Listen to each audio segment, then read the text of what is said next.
இந்தியாவில் கிட்டத்தட்ட வந்து 5000லேருந்து 6000 கம்பெனிஸ் வந்து ஸ்டாக் மார்க்கெட்டில், அதாவது இந்தியன் ஸ்டாக் மார்க்கெட்டில் லிஸ்ட் ஆயிருக்கு. 2 எக்ஸ்சேஞ்சிலும் NSE BSE ரெண்டுத்திலையும் சேர்த்து கிட்டத்தட்ட 5000-6000 கம்பெனிக்கு மேலே லிஸ்ட் ஆயிருக்கு. இப்போ இதில் பார்த்தா ரொம்ப முக்கியமான கம்பெனிஸ்னு பார்க்கும்போது நம்ம நிஃப்டி 500 எடுத்துக்க முடியும். ஸோ நிஃப்டிக்குள்ளே இருக்கக்கூடிய 500 கம்பெனிஸ். ஸோ எதை வச்சு வந்து 500 கம்பெனி 1 2 3 மாதம் சொல்கிறாங்க அப்படின்னு பார்த்தா அந்த கம்பெனியோட சொத்து மதிப்புகளை வச்சு இந்த 500யும் எப்படி அவங்க நம்ம கிளாஸிஃபை பண்ணுறாங்க அப்படின்னு பார்த்தா மேஜராக 3. ஒன்று நிஃப்டி லார்ஜ் கேப்பு, அப்புறம் மிட் கேப்பு, ஸ்மால் கேப். அதாவது முதல் 100 கம்பெனி லார்ஜ் கேப்பு, அதுக்கடுத்து வரக்கூடிய 150 கம்பெனி மிட் கேப், அதுக்கடுத்து வரக்கூடிய 250 கம்பெனி ஸ்மால் கேப். ஸோ இந்த 500 கம்பெனி தாண்டியும் ஆப்வியஸ் 5000 கம்பெனி இருக்குல்ல, அந்த கம்பெனிஸ் எல்லாத்தையுமே மைக்ரோ கேப்பு, பென்னி கேப் அப்படின்னு சொல்லிட்டு பிரித்து அவங்க வச்சிடறாங்க. இந்த 500 கம்பெனிஸை வச்சு மட்டும் நம்மளோட எக்ஸ்சேஞ்ச் போர்டு, அது NSE BSE இவங்களும் செபியோட மானிட்டரி ரெகுலேட்டரி பாலிசிஸ் படி இந்த 500 கம்பெனிஸை வச்சு பல ஸ்ட்ராட்டஜி ஃபண்ட்ஸை வந்து இவங்க வந்து கொடுத்துக்கிட்டே இருக்காங்க. இந்த ஸ்ட்ராட்டஜி ஃபண்ட்ஸ் எதுக்காக அப்படின்னு பார்த்தா, நிஃப்டி 50ல மட்டும் நீங்கள் இன்வெஸ்ட் பண்ணுறீங்க, இல்லை மிட் கேப்பில் மட்டும், இல்லை ஸ்மால் கேப்பில் மட்டும் நீங்கள் இன்வெஸ்ட் பண்ணுறீங்க அப்படின்னா அதுக்கு ஏற்ற ரிஸ்க் அண்ட் ரிவார்ட் உங்களுக்கு இருக்கும். ஸோ மக்களுக்கு இவங்க என்ன பிளான் பண்ணுறாங்க அப்படின்னு பார்த்தா, இந்த 500 கம்பெனியில் இருக்கக்கூடிய பெஸ்ட் நல்ல பொட்டன்ஷியலை வந்து மக்களுக்கு வந்து கொடுத்து நல்ல ரிட்டர்ன்ஸ் அவங்க வந்து வருமானம் சம்பாதிக்கிற அளவுக்கு அவங்களுக்கு உருவாக்கி கொடுக்கணும் அப்படிங்கிற மாதிரி தான் ஸ்ட்ராட்டஜி ஃபண்ட்ஸை வந்து கொண்டு வராங்க. இப்படி பல ஸ்ட்ராட்டஜிஸ் நம்ம ஆல்ரெடி பார்த்துருக்கோம். நம்ம ஆல்ஃபா ஃபண்டை பார்த்துருக்கோம், மொமெண்டம், குவாலிட்டி இண்டெக்ஸ், இந்த மாதிரி ஆல்ரெடி பார்த்துருக்கோம். அந்த வரிசையில் இன்னைக்கு ரொம்ப இன்ட்ரெஸ்டிங்கான ஒரு ஃபண்டை பார்க்கணும். இது ரொம்பவே முக்கியமான ஒரு ஃபண்டுன்னு கூட நம்ம எடுத்துக்க முடியும். ஸோ ஸ்ட்ரெயிட்டாக வீடியோக்குள்ள போயிடலாம். அண்ட் பை த வே, எல்லாருக்கும் வணக்கம். நான் தான் Prakash. Welcome back to Prag world.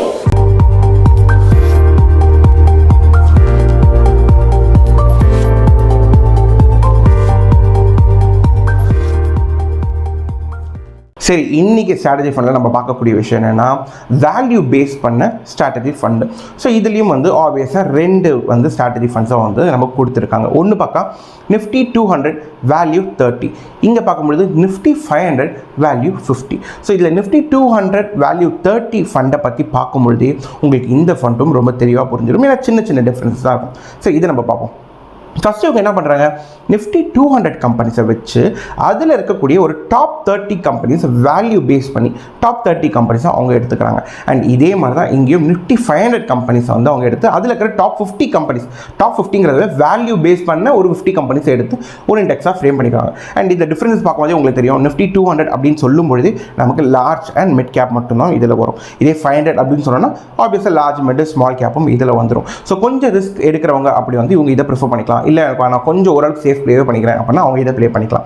So okay, இப்போ இந்த வேல்யூ பேஸ் பண்ணி அவங்க இங்கே ஒரு 30 கம்பெனி எடுக்கிறாங்க, இங்கே ஒரு 50 கம்பெனி எடுக்கிறாங்கன்னு நம்ம சொல்கிறோம்ல, அந்த வேல்யூ எதை பேஸ் பண்ணி வேல்யூன்றாங்க? ஒரு கம்பெனி எந்த கேட்டகரியில் நீங்கள் வேல்யூன்னு சொல்கிறீங்க அப்படின்னு பார்த்தா அவங்க ஒரு 4 கேட்டகரி வச்சுருக்காங்க. இந்த 4 கேட்டகரியும் டிக் மார்க் பண்ணி அதுக்கு ஒரு ஸ்கோர் கார்டு மாதிரி ஒரு வேல்யூ ஸ்கோர் வச்சு அதை வச்சு டிசைட் பண்ணுறாங்க. அந்த 4 கேட்டகரி என்ன அப்படின்னு பார்க்கும்பொழுது, ஃபஸ்ட்டு அந்த கம்பெனி எவ்வளோ சேல்ஸ் பண்ணுறாங்க, எந்த அளவுக்கு, அதாவது மார்க்கெட் கேப்புக்கு எந்த அளவுக்கு சேல்ஸ் பண்ணுறாங்க. ஆப்வியஸாக பெரிய கம்பெனினா நிறைய சேல்ஸ் பண்ணுவாங்க, சின்ன கம்பெனினா சின்னதாக சேல்ஸ் பண்ணுவாங்க. ஸோ அதனால் வந்து அதுக்கு ரெண்டுத்துக்கும் ஈக்குவலாக நம்ம இது கொடுக்கணும் அப்படிங்கிற மாதிரி என்ன பண்ணுறாங்க, மார்க்கெட் கேப் அவங்க சொத்து மதிப்புக்கு எந்த அளவுக்கு சேல்ஸ் பண்ணுறாங்க, ப்ரைஸுக்கு எந்த அளவுக்கு சேல்ஸ் பண்ணுறாங்க, இந்த மாதிரி கேட்டகரிலாம் எடுத்துக்கிறாங்க. ஸோ ஃபஸ்ட்டு எவ்வளோ சேல்ஸ் பண்ணுறாங்க, அதுக்கடுத்து நம்ம கொடுக்கக்கூடிய ஷேருக்கு, அதாவது EPS அப்படின்வாங்க, நம்ம கொடுக்கக்கூடிய ஷேருக்கு எவ்வளோ ஏர்னிங்ஸ், எவ்வளோ அவங்க வந்து லாபம், அதாவது சம்பாதிக்கிறாங்க அப்படிங்கிற மாதிரி இது EPS சொல்கிறாங்க. மூணாவது அந்த கம்பெனிக்கு எவ்வளோ புக் இருக்குது, எவ்வளோ புக் வேல்யூ இருக்குது, எவ்வளோ சொத்து மதிப்பு, அந்த சொத்து மதிப்பை ஷேராக பிரிக்கும்போது நமக்கு புக் வேல்யூங்கிற மாதிரி ஒரு நம்பர் வரும். ஸோ புக் வேல்யூ எவ்வளோ இருக்குது. அண்ட் ஃபைனலாக 4வது பார்க்கும்போது டிவிடெண்ட். ஸோ அவங்களுக்கு வந்து லாபத்தில், நெட் ப்ராஃபிட்டில் அவங்களோட இன்வெஸ்டர்ஸ்க்கு எப்படி பிரித்து கொடுக்குறாங்க, எவ்வளோ பர்சன்டேஜ் அமௌண்ட்டை வந்து பிரித்து டிவிடெண்ட்டாக கொடுக்குறாங்க. ஸோ டிவிடெண்ட்டாக கொடுக்கும்போது அந்த மக்களுக்கும் கொஞ்சம் சந்தோஷம் இருக்குல்ல. லாங் ரன் ஆப்வியஸாக வந்து அதோட மார்க்கெட், அதோட ப்ரைஸ் ஏறுறதுக்காக நம்ம இன்வெஸ்ட் பண்ணுறோம். பட் ஷார்ட் டேர்மில் அப்பப்போ கொஞ்சம் டிவிடெண்டாக கொடுத்தாங்கன்னா அவங்களோட இன்வெஸ்டர்ஸ்க்கும் கொஞ்சம் சந்தோஷமாக இருப்பாங்க. ஸோ இந்த 4 செக்மெண்ட்டையும் வச்சு அவங்க வந்து வேல்யூவாக ஒரு கன்சிடர் பண்ணி இதுக்கு வந்து ஒரு இவ்வளோ வேல்யூ ஸ்கோர், இதுக்கு இந்த ஸ்கோர்னு சொல்லிட்டு வேல்யூ ஸ்கோரை ரெடி பண்ணிக்கிறாங்க. ரெண்டாவது பக்கம் ஓகே, இந்த வேல்யூ ஸ்கோர்லாம் வச்சு நம்ம ஒரு டாப் 30 கம்பெனிஸும் செட் பண்ணுறோம், இங்கே ஒரு டாப் 50 கம்பெனிஸும் பிடிச்சாச்சு. இப்போது எல்லா கம்பெனிஸ்க்கும் ஈக்குவலாக அவங்க வந்து ப்ரொபோஷனில் ஒரு 100 ரூபா வருதுன்னா இப்போ டாப் 30 கம்பெனிஸ்க்கு ஈக்குவலாக அவங்க வந்து பணத்தை போடுவாங்களா, ஈக்குவல் ப்ரொபோஷனில் வந்து அதை டிவைட் பண்ணி போடுவாங்களா அப்படின்னா கிடையாது. ஒவ்வொரு கம்பெனிக்கும் எவ்வளோ பர்சன்டேஜ் காசை அலோகேட் பண்ணணும் அப்படிங்கிறத எதை வச்சு பேஸ் பண்ணி போடுறாங்க அப்படின்னு பார்த்தா free float market capitalisation. For example, ஒரு 100 ரூபா, இப்போ ஒரு இதான் கம்பெனி இந்த சர்க்கிள், அந்த கம்பெனி வந்து ஒரு 100 ரூபான்னு வச்சுக்கோங்க, அது 70 ருபீஸு அதோட ப்ரமோட்டர், அதாவது அந்த கம்பெனியோட ஓனர் கிட்ட தான் கம்முன்னு இருக்கும் அதோட ஷேர்ஸ். ஒரு 10% எக்ஸாம்பிளுக்கு சொல்கிறேன், ஒரு 10% பெரிய பெரிய இன்ஸ்டியூட், பெரிய பெரிய இன்வெஸ்டர்ஸ், ஃபார் எக்ஸாம்பிள் பெரிய ஃபாரின் மியூச்சுவல் ஃபண்ட்ஸு, அப்புறம் இந்த இந்தியன் பெரிய மியூச்சுவல் ஃபண்ட்ஸு, இவங்கெல்லாம் அவங்க ஒரு 10% ஷேரை வாங்கி வச்சுக்கிறாங்க. நம்மள மாதிரி மக்கள் ரீட்டைலர்ஸ் இருக்காங்க, நம்மள மாதிரி மக்களுக்கு ஒரு 20% ஒதுக்கி அதில் நம்ம வாங்கி விற்றுக்கிட்டு இருக்கோம். அப்படின்னா இந்த 20% மட்டும்தான் அவங்க ஷேர்ஸை கன்சிடர் பண்ணுறாங்க. இந்த கம்ப்ளீட் 100% அவங்க கனெக்ட் பண்ணுறது இல்லை. ஏன் அப்படின்னு பார்க்கும்பொழுது ஆப்வியஸாக இந்த ப்ரொமோட்டர் கிட்ட இருக்கிற அந்த ஷேர்ஸ் அவ்வளோ ஈஸியாக மார்க்கெட்டுக்கு ட்ரேட் ஆகாது. அது வாங்குறது விற்கிறதுங்கிற மாதிரி நடக்காது. அது அப்படியே ஃபிக்ஸடாக அங்கேயே தான் இருக்கும். மியூச்சுவல் ஃபண்ட்ஸும் கிட்டத்தட்ட அப்படி தான், அவங்க அவ்வளோ ஈஸியாக விற்கிறதோ வாங்குறதோ அப்படி பண்ண மாட்டாங்க. அதனால் அவங்ககிட்டயும் அப்படி தான் இருக்கும். ஸோ இந்த இங்கே இருக்கக்கூடிய நம்ம ரீட்டைலர்ஸோட இருக்கிறது தான் வந்து ஃப்ரீ ஃப்ளோட் அப்படிங்கிற மாதிரி சொல்லுவாங்க. ஸோ இது கம்ப்ளீட்டாக நம்ம பார்க்கும்போது அவுட்ஸ்டாண்டிங் ஷேர்ஸ் அப்படின்னு சொல்லுவாங்க. பட் இந்த பர்டிகுலர் இந்த 20% மட்டும் பார்க்கும்போது ஃப்ரீ ஃப்ளோட் ஷேர்ஸ் அப்படின்னு சொல்லுவாங்க. ஸோ இந்த ஃப்ரீ ஃப்ளோட் ஷேர்ஸையும் வேல்யூ அந்த பேஸ் பண்ணி அந்த ஸ்கோரையும் சேர்த்து ஒவ்வொரு கம்பெனிக்கும் எவ்வளோ அலோகேஷன்ஸ் நம்ம பண்ணணும் அப்படிங்கிற முடிவையும் அவங்க எடுக்கிறாங்க. ஸோ இந்த மாதிரி தான் அவங்க வந்து கேட்டகரி பண்ணிக்கிறாங்க. சரி, இதை வச்சுட்டு அந்த 30 கம்பெனி போட்டுருவாங்க அப்படின்னா வேறு என்னென்ன மாதிரிலாம் அவங்க எதிர்பார்ப்புகள் இருக்குது அப்படின்னு பார்த்தா, அந்த கம்பெனி கண்டிப்பாக கடந்த ஒரு வருஷத்தில் அது லிஸ்டடாக ட்ரேட் ஆகியிருந்திருக்கும். இப்போ தான் புதுசாக வந்த கம்பெனி பார்த்து ஒரு 6 மாதம் ஆச்சு, 3 மாதம் ஆச்சு அப்படின்னா அதெல்லாம் கன்சிடர் பண்ண மாட்டாங்க. ஒரு வருஷம் கம்பல்சரி அது இருக்கணும். இந்த மாதிரி சில பேசிக் கேட்டகரிஸ்லாம் வச்சு அவங்க ஒரு இண்டெக்ஸ் ஃபண்டை ரெடி பண்ணி வைக்கிறாங்க. ஓகே, இப்போ நம்ம பார்க்குறது வந்து நம்ம வேல்யூ பேஸ் பண்ண ஃபண்ட்ஸு. இப்போ நிஃப்டி 50 இதை கம்பேர் பண்ணுறதுக்கு ஆப்வியஸாக தேவையில்லை. ஸோ இப்போ நிஃப்டி 50, அதுக்கப்புறம் இப்போ நீங்கள் வந்து இந்த நிஃப்டியோட 200 வேல்யூ 30, நிஃப்டி 500 வேல்யூ 50, இப்போ இந்த 3 ஃபண்டையும் நம்ம எடுத்துக்கிறோம். இப்போ முக்கியமாக நம்ம வந்து நிஃப்டி 200 அண்ட் ஆப்வியஸாக இதோட ஹைலைட்ஸ்லாம் இங்கே இருக்கும். நீங்கள் இதையும் என்ன படிச்சிக்கலாம், இல்லை நீங்கள் இதோட இண்டெக்ஸோட கான்ஸ்டன்ட் போய் பார்த்துக்கலாம். இப்போ ஃபேக்ட் ஷீட்ஸை மட்டும் நம்ம எடுக்கும்போது நம்மளோட ரிட்டர்ன்ஸ் கிடைக்கும். அண்ட் ஆப்வியஸாக இதோட இந்த ஃபண்ட்ஸ் எல்லாம் நீங்கள் வந்து திஸ் நிஃப்டி 200 வேல்யூ 30 நீங்கள் கூகுள் பண்ணும்பொழுது உங்களுக்கு இதோட லிங்க் ஈஸியாக கிடைக்கும். அதை நீங்கள் உடனே உள்ளே போய் செக் பண்ணி பார்த்துக்கணும். ஸோ இப்போ இதோட எல்லாத்தோட இந்த நிஃப்டி 50யோட ஃபேக்ட் ஷீட்ஸு இப்போ நிஃப்டி 50 இருக்கும். ஸோ அதோட ஃபேக்ட் ஷீட்ஸும் எடுத்துக்கிறோம் நம்ம. அதுக்கப்புறம் வந்து நிஃப்டி 200, அதுக்கப்புறம் நிஃப்டி 500 எல்லாத்தோட ஃபேக்ட் ஷீட்ஸ் இருக்கும். ஃபஸ்ட்டு ஃபேக்ட் ஷீட்ஸ் என்ன அப்படிங்கிற மாதிரி நம்ம பார்ப்போம். ஸோ ஃபேக்ட் ஷீட் அப்படின்னா இதுதான் ஃபேக்ட் ஷீட்டு. ஸோ இதில் பார்க்கும்பொழுது நமக்கு கடந்த ஒரு வருஷத்துலையோ இல்லை 5 வருஷத்துலையோ லாங் டர்ம் பார்க்கும்பொழுது, இல்லை இதோட இன்செப்ஷன் அது வந்த டைமில் வந்து எவ்வளோ ரிட்டர்ன்ஸ் அது வந்து ப்ரொடியூஸ் பண்ணி கொடுத்துருக்கு அப்படிங்கிற மாதிரி, இதுதான் வந்து நம்ம இன்செப்ஷன் அப்படிங்கிற மாதிரி சொல்கிறாங்க. ஸோ ஓகே, இப்போது நிஃப்டி 50 இப்போ நிஃப்டி 200 பார்க்கும்பொழுது இப்போ கடந்த ஒரு வருஷத்தில் இல்லை கடந்த 5 வருஷம் லாங் டைமில் நம்ம பார்க்கும்பொழுது வந்து ஏன் இந்த -3% அப்படிலாம் காட்டுது அப்படின்னா, கடந்த டைமில் வந்து அது ஒரு 4-5 மாதம் வந்து மார்க்கெட் பயங்கரமாக விழுந்துட்டு இருக்கு. அண்ட் ஒன்றும் சொல்ல போனால் நிஃப்டி 50 ஒரு மோர் தென் 12-13% மேலே, ஸ்மால் கேப் ஒரு மிட் கேப் இதெல்லாம் வந்து 20% மேலே பயங்கரமாக விழுந்திருக்கு. ஸோ அதனால் வந்து இங்கே அடி வாங்கியிருக்கு. But on a long range ஒரு 5 இயர்ஸ்னு பார்க்கும்போது இவ்வளோ விழுந்தும் அந்த கம்பெனி வந்து கிட்டத்தட்ட நிஃப்டி 200 வந்து கிட்டத்தட்ட உங்களுக்கு 30%, நியர்லி 29% வந்து உங்களுக்கு ரிட்டர்ன்ஸ் கொடுத்துருக்கு காம்பவுண்டிங்கில்.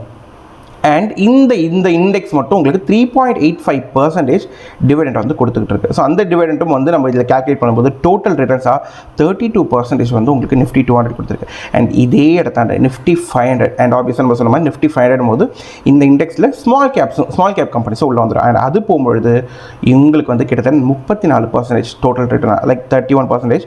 அதுலேயே இது 3.5% உங்களுக்கு டிவிடெண்ட்டும் ரீஇன்வெஸ்ட் ஆகுது அப்படிங்கிற பட்சத்தில் டோட்டல் ரிட்டர்ன்ஸ் வந்து 34%. ஸோ இதில் போகும்போது உங்களுக்கு 32 அண்ட் இது 34%. இது ஷார்ட் டேர்மில் நமக்கு இது ஒரு 2% தானே, இதெல்லாம் என்ன இருக்குது அப்படின்னு நமக்கு தோணலாம். ஆனால் லாங் டைமில் ஒரு 10 வருஷம் 15 வருஷம் 20 வருஷம்லாம் நீங்கள் போட்டுக்கிட்டே இருக்கீங்க கண்டினியூஸாக அப்படின்னு 20 வருஷம் கூட இருக்குங்களா, அட்லீஸ்ட் நீங்கள் ஒரு 10 வருஷம் 20 வருஷம்லாம் போடுறீங்க அப்படின்னா உங்களுக்கு ரொம்ப பெரிய டிஃப்ரென்சஸ் வந்து இந்த 2% உங்களுக்கு காட்டும். ஸோ இந்த மாதிரி எவ்வளோ அது கொடுக்குது, அப்புறம் எந்தெந்த கம்பெனிஸ் அவங்க வந்து அதில் இன்வெஸ்ட் பண்ணிட்டு இருக்காங்க, இந்த மாதிரி பல டீட்டெயில்ஸ் வந்து உங்களால் இதுக்குள்ளே போய் பார்க்க முடியும். அண்ட் இதில் ஒரு பெரிய ட்ராபேக் என்ன அப்படின்னு பார்த்தா, நிஃப்டி 200 இருக்குல்ல, இந்த நிஃப்டி 200 வேல்யூ 30 இதுக்கு இந்த என்னென்ன செக்டார்ஸ் இருக்குது, இந்த மாதிரி நீங்கள் எல்லா டீட்டெயில்ஸுமே இந்த ஃபேக்ட் ஷீட்ஸில் நீங்கள் போய் பார்க்க முடியும். அண்ட் இந்த நிஃப்டி 200 வந்து இன்னும் ஏஎம்சிஸும் இதுக்கு டெடிகேட்டாக உள்ளே வந்து இது இன்வெஸ்ட் பண்ண முடியாது. ஏன்னா எந்த ஏஎம்சிஸும் வரல. இப்போ இதே நிஃப்டி 500 நீங்கள் போகும்போது அவங்க என்னென்ன செக்டார்ஸில் இன்வெஸ்ட் பண்ணியிருக்காங்க இந்த மாதிரிலாம் ஒரு பிக்சர்லாம் காட்டுவாங்க ஃபேக்ட் ஷீட்ஸ் ஆனி.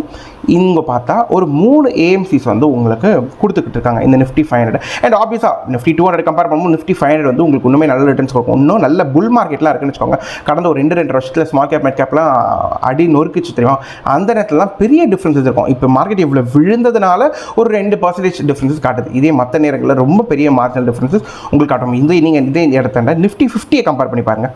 நிஃப்டி 50 பார்க்கும்பொழுது அதோட டோட்டல் ரிட்டர்ன்ஸே வந்து உங்களுக்கு 15% இருக்கும், நியர்லி 16% வச்சுக்கோங்க உங்களோட டிவிடெண்ட்லாம் சேர்த்து. ஆனால் இதே நிஃப்டி 500 பார்க்கும்பொழுது உங்களுக்கு 34%. So which is more then double உங்களுக்கு நிஃப்டியை காட்டிலும். அவ்வளோ பெரிய வித்தியாசத்தை வந்து இது வந்து உருவாக்கி கொடுத்துருக்கு. ஸோ அதனால தான் சொல்கிறோம் இந்த ஃபண்டு வந்து ரொம்பவே ரொம்பவே ஒரு ஸ்பெஷலான ஃபண்டு நம்மளோட லிஸ்ட்டில் அப்படின்னு நம்ம வச்சுக்க முடியும். ஸோ இதில் எந்த ஏஎம்சிஸ்ன்னு பார்க்கும்போது இதில் ஒரு 3 ஏஎம்சி கொடுத்துருக்காங்க. அண்ட் இந்த ஏஎம்சிஸ் பார்க்கும்போது இதோட ரிட்டர்ன்ஸ் என்ன, அதோட ஃபண்ட் மேனேஜர் யார், என்ன இது, அந்த மாதிரி எந்த காம்ப்ளிகேஷன்ஸும் நமக்கு இது தேவையில்லை. ஏன் அப்படின்னு பார்த்தா இது ஒரு ஆக்டிவ் மேனேஜ் ஃபண்டு கிடையாது. இது சிம்பிளாக ஒரு இண்டெக்ஸ் ஃபண்டு. இண்டெக்ஸ் ஃபண்டாக ஃபிக்ஸ்டாக அதே கம்பெனிஸ் தான் இருக்க பொழுது லாங் டைமில் லைக் எவ்ரி 6 மந்த்து அது மாற்றுவாங்க, அதெல்லாம் வேறு கேட்டகரி. பட் இது வந்து நம்ம ஆக்டிவாக மேனேஜ் பண்ணக்கூடிய ஃபண்டு கிடையாது. ஸோ இதில் நீங்கள் பார்க்க வேண்டிய ஒரே விஷயம் இதோட எக்ஸ்பென்ஸ் ரேஷியோ என்னவாக இருக்குது, அதை மட்டும் நீங்கள் பார்த்தா போதுமானது. ஸோ அப்படி நீங்கள் பார்க்கணும் அப்படின்னா நம்ம இந்த ஃபண்டுக்கு வந்து ஆல்ரெடி இந்த 3 ஃபண்டுக்கும் வந்து நம்ம எக்ஸ்பென்ஸ் ரேஷியோ எடுக்கும்போது யூடிஐ, பந்தனை, ஆக்சிஸ் இந்த 3 ஃபண்டு தான் வச்சிருக்காங்க. இதில் ஆக்சிஸ் வந்து 0.8, ஸோ யூடிஐ வந்து கிட்டத்தட்ட வந்து 0.57, இவங்க 8, 0.18. ஸோ ரொம்ப சின்ன லெவலில் ஒரு இது டிஃப்ரென்சஸில் வந்து சின்ன லெவலில் ஒரு எக்ஸ்பென்ஸ் ரேஷியோட இந்த ஃபண்டில் உங்களால் இன்வெஸ்ட் பண்ண முடியும் லாங் டேர்முக்கு. ஸோ அதை நம்ம பார்க்குறோம் அப்படின்னா இப்போ நம்ம அதுக்கும் வந்து ஆல்ரெடி க்ரோ ஆப்பில் வந்து நம்ம அந்த ஃபண்டை வந்து ஓப்பன் பண்ணி வச்சுருக்கோம், இந்த இண்டெக்ஸ் ஃபண்டை. ஸோ இந்த நிஃப்டி 500 வேல்யூ 15 பார்க்க முடியும். அண்ட் இது ஃபண்ட் சைஸ் பார்க்கும்போது கிட்டத்தட்ட 74 crore தான், அதாவது கிட்டத்தட்ட 75 கோடின்னு வச்சுக்கோங்க. 75 ரொம்ப சின்ன ஒரு மியூச்சுவல் ஃபண்ட். ஏன்னா இப்போ தான் ரொம்ப ரீசென்ட் டைமில் வந்திருக்கும். இப்போ எப்போ வந்திருக்கும் பார்த்தா நீங்கள் ஆல் போகும்போது பார்த்தா இப்போ டிசம்பர், அக்டோபர் இந்த டைமில் தான் இப்போ மார்க்கெட் ஃபால் ஆக ஆரம்பிச்சது, அந்த டைமில் தான் வர ஆரம்பிச்சிது.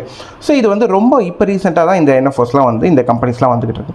ஸோ அதோட ரிட்டர்ன்ஸ் கேல்குலேட்டர் என்ன, ஏதாவது ஒரு ஹோல்டிங் கம்பெனிஸ் ஆப்வியஸாக எல்லா இடத்துலையும் 50 கம்பெனி தான் ஹோல்ட் பண்ண போகிறோம் நம்ம.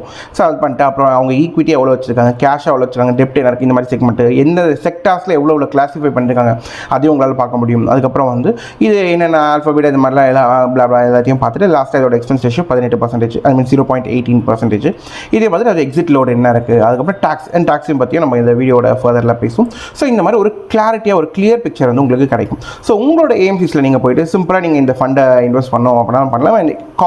என் கால் வந்து உங்களோட தான், நீங்கள் இதை வாங்கணுமா வேணாமா அப்படிங்கிற மாதிரி தான். ஸோ இதை எப்படி பண்ணணும்னா நீங்கள் ஜஸ்ட் இதில் எவ்வளோ அமௌண்ட் நீங்கள் போடுறீங்க, எந்த டேட்டு, அப்புறம் ஜஸ்ட் ஸ்டார்ட் எஸ்ஐபின்னு கொடுத்துட்டு ஒரு ஆக்சஸ் கொடுத்துட்டு தான் உங்களோட எந்த பேங்க்குக்கும் அந்த பேங்க்கும் இதுக்கும் வந்து நீங்கள் ஜஸ்ட் லிங்க் பண்ணி நீங்கள் வந்து நார்மலாக எஸ்ஐபியை ஸ்டார்ட் பண்ணல இந்த மாதிரி ஃபண்ட்ஸுக்கு. ஓகே, இப்போ நீங்கள் வந்து ஒரு கிளாரிட்டி உங்களுக்கு கிடச்சிருக்கோம். நம்ம கம்ப்ளீட் பிக்சர் வந்து பார்த்துருப்பீங்க. நிஃப்டி 50க்கு இருக்கக்கூடிய டிஃப்ரென்ஸு, அதுக்கப்புறம் இந்த நிஃப்டி அந்த 200ல் இருக்கக்கூடிய வேல்யூ 30 என்னென்னா, நிஃப்டி 500ல் கூட வேல்யூ 30, இதோட பாஸ்ட் 5 இயர்ஸ் பர்ஃபார்மன்ஸ்லாம் எப்படி இருக்குது, என்னென்ன கம்பெனிஸ் உள்ளே இருக்குது, இந்த மாதிரி கம்ப்ளீட் டேட்டா வந்து உங்களுக்கு புரிஞ்சிருக்கும். அண்ட் நிஃப்டி 50 காட்டிலும் ஆப்வியஸாக 200க்கு ஒன்றும் எந்த மியூச்சுவல் ஃபண்ட்ஸும் முன் வந்து அதுக்கு எந்த என்எஃப்ஓ ஒன்றும் இது வரைக்கும் வரல. அது வரும்போது நம்ம அதை பற்றி தனியாக பேசுவோம்.